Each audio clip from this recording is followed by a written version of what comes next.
Tonight on EIV News at 6, we have updates on local Super Tuesday drama. And the trial on abortion heats up since the Supreme Court is evenly divided between parties.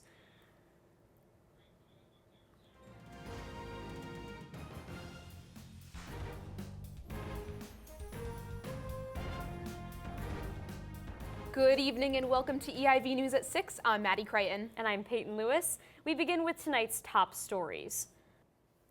As a seat on the Supreme Court remains vacant, the 8 remaining justices are torn on the most substantial abortion case to reach the court since the 1990s. The Texas case of Whole Woman's Health versus Hellerstedt is calling for stricter standards and conditions under which abortion doctors and clinics can operate in the state. The court closed an 85-minute question session on Wednesday, split 4-4 in the decision. Texas officials say that the regulations are in place to protect women's health, but pro-choice representatives argue that half the abortion clinics in the state have already been closed. A decision on the case is not expected until late June. After a year in space, astronaut Scott Kelly and cosmonaut Mikhail Kornienko returned from the International Space Station. Both men landed in Kazakhstan yesterday. After being pulled from the capsule, Kelly was placed in a special seat to help his body readjust to gravity. Tests were run on Kelly and his Russian counterparts that are designed to see how quickly someone can begin work after landing on Mars. After additional medical tests, Kelly will head back to Houston. Kelly said in a statement about his trip, "It's kind of like I've been in the woods camping for a year."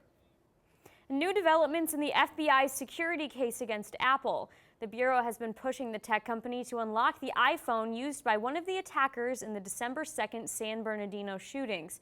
New reports show that a mistake made by the FBI early in the investigation could have prevented any need for Apple to become involved at all.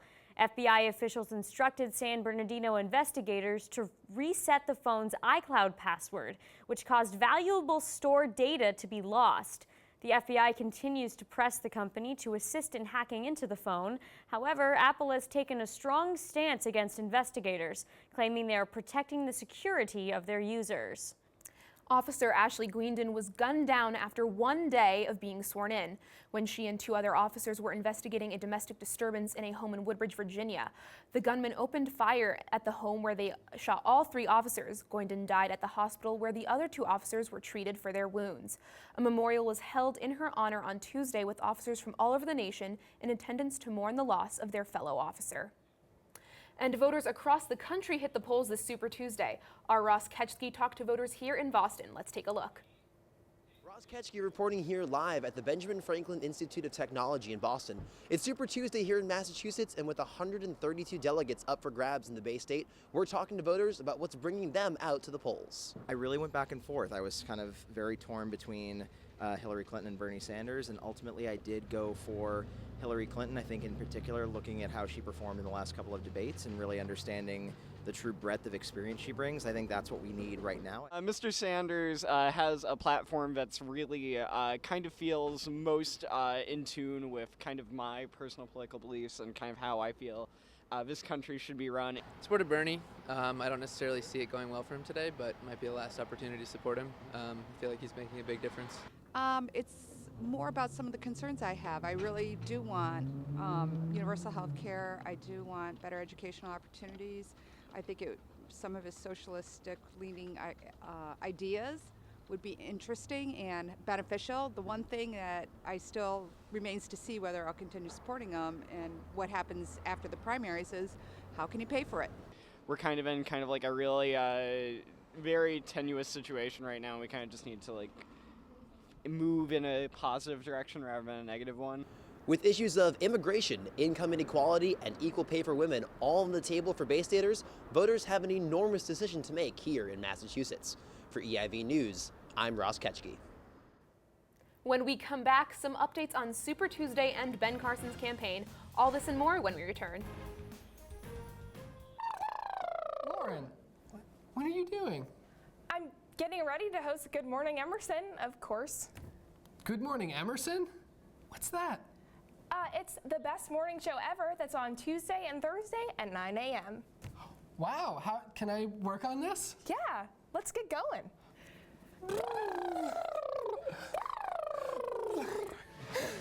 Red leather, yellow leather, red leather.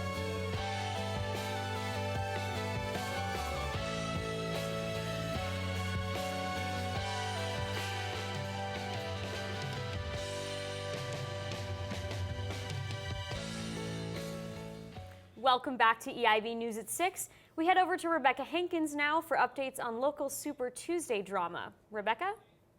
Former President Bill Clinton is under fire since he campaigned for Hillary outside polling locations in Massachusetts on Super Tuesday. Bill was shaking hands with workers and voters in New Bedford, West Roxbury, and Newton. This sparked many questions about the legality of campaigning by polling areas. Discussions about Bill's actions went viral on social media sites such as Reddit. Brian McNick, spokesman for Massachusetts Secretary of State, confirmed that no one was prevented from voting and that no laws were broken while Bill was inside polling places. Massachusetts state law currently prohibits distribution of flyers or collecting of signatures within a 150-foot radius of a polling place. And retired neurosurgeon and Republican presidential candidate Ben Carson released a statement on Wednesday stating he did not see a political path going forward in the campaign trail. Carson and his aides made a decision after a disappointing showing coming out of Super Tuesday polling. Carson said he will not attend tonight's GOP presidential campaign debate in Detroit. Although he did not officially suspend his campaign, Carson will make another statement regarding his decision at the CPAC conference in Maryland on Friday. And Republican Governor Dennis Daugaard vetoed a bill that would have mandated transgender students to use facilities that match their biological gender rather than the gender they identify with. Daugaard originally was in favor of the proposed bill, but rejected it after the ACLU and Human Rights Campaign said it was discriminatory. In the letter addressing the decision, Daugaard said school officials should have the final say regarding bathroom and locker room use. This proposal was approved by the GOP-controlled Congress last month in an effort to protect students' privacy. Upon hearing about the legislator's approval, the ALCU said it would have advised legal action if the bill had been signed. Thanks, Rebecca. One of the most important days for the 2016 presidential election brought some big developments all over the country and right here in Massachusetts. Absolutely. Super Tuesday, that's 13 states turning out to vote for their party's presidential primary elections. Huge day here in Massachusetts as Hillary Clinton edged Bernie Sanders. Yep, by barely 1%. Absolutely. Yep. And that's a big blow to the Bernie Sanders campaign as they really hoped to sort of hone in on the Northeast as their sort of home base. Yeah, especially Massachusetts with Boston, a big college town. He was really trying to get that young vote. Absolutely. Big day for Trump as well. Trump picking up 7 states. Ted Cruz, though, grabbed Texas. He grabbed Oklahoma. He grabbed Alaska. Those are big states for delegates. So it's going to be an interesting race coming up. Yeah, we'll have to see where this all goes. And now to Christina Gesford for recent news on the 2014 Malaysia Airlines crash. Christina? Thanks, guys. A part of a plane that washed ashore in southern Africa Wednesday might be a piece of the aircraft from the missing Malaysia Airlines Flight 370. MH370 disappeared 2 years ago with 239 people on board. Officials close to the investigation say that the debris found over the weekend is the horizontal stabler from the tail of a Boeing 777. There are no other planes of the same type known to be missing. The wreckage is on its way to Malaysia for further examination. The UN Security Council unanimously voted Wednesday to impose the toughest sanctions on North Korea in 2 decades. The sanctions reflect growing anger with Pyongyang's latest nuclear test and rocket launch that defied an international ban on all nuclear-related activity. The United States and China spent 7 weeks negotiating the new resolution that aims to cripple the parts of North Korea's economy that fuel its nuclear and ballistic programs. It includes mandatory inspections of cargo leaving and entering North Korea by sea or air, a ban on all sales or transfers of small arms and light weapons to Pyongyang, and an expulsion of diplomats from the North who engage in illicit activities. The goal is to denuclearize the Korean peninsula in a peaceful manner. The U.S. and Russia brokered ceasefire in Syria entered its 5th day Wednesday, but the violence persisted.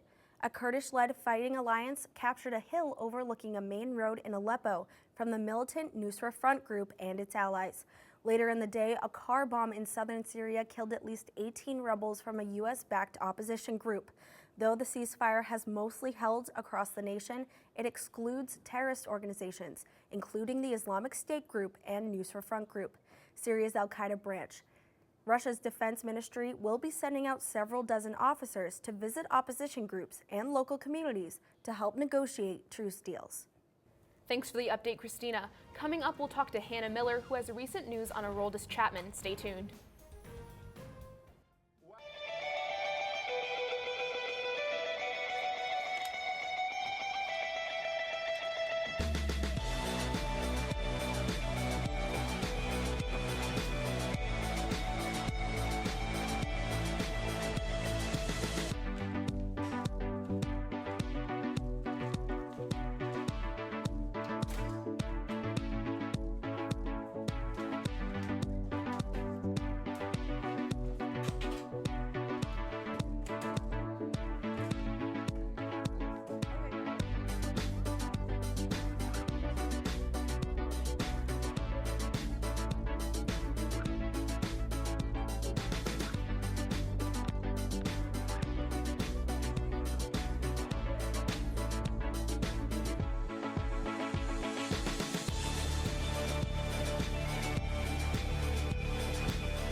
Welcome back to EIV News at 6. A Google car has gotten into an accident in Mountain View, California. According to a statement released by Google, this was the first accident caused by one of their self-driving cars. The car caused a small fender bender involving a city bus. Google cars have been involved in 17 accidents, but all of them have been caused by human drivers. This is the first accident where the car itself is at fault. The car was in the right-hand lane about to turn right when it suddenly moved into the center lane to avoid sandbags placed by the city. According to the test driver behind the wheel, the car thought the bus would yield and the bus driver thought the car would yield. The company will use this data to further improve self-driving technology. Big news for fans of the nostalgia craze. Fuller House, the new Netflix original, a spin-off of the 1990s classic sitcom Full House, has already been selected for a second season. It premiered on the streaming service just a week ago. Fuller House is the latest among a slew of new shows that are bringing life to the phrase "old is in." The show revisits the beloved Tanner family as DJ, played by Candace Cameron Bure, returns to the house she grew up in. The story follows her raising 3 children with help from familiar faces Stephanie, played by Jodie Sweetin, and a wacky neighbor Kimmy, played by Andrea Barber. There's no word yet on a release date, but season 1 is available on Netflix. And now to Hannah Miller for some recent sports highlights. Hannah? Aroldis Chapman, a closer for the New York Yankees, accepted a 30-game suspension for an altercation last October with his girlfriend. He will serve this suspension under Major League Baseball's new domestic violence policy.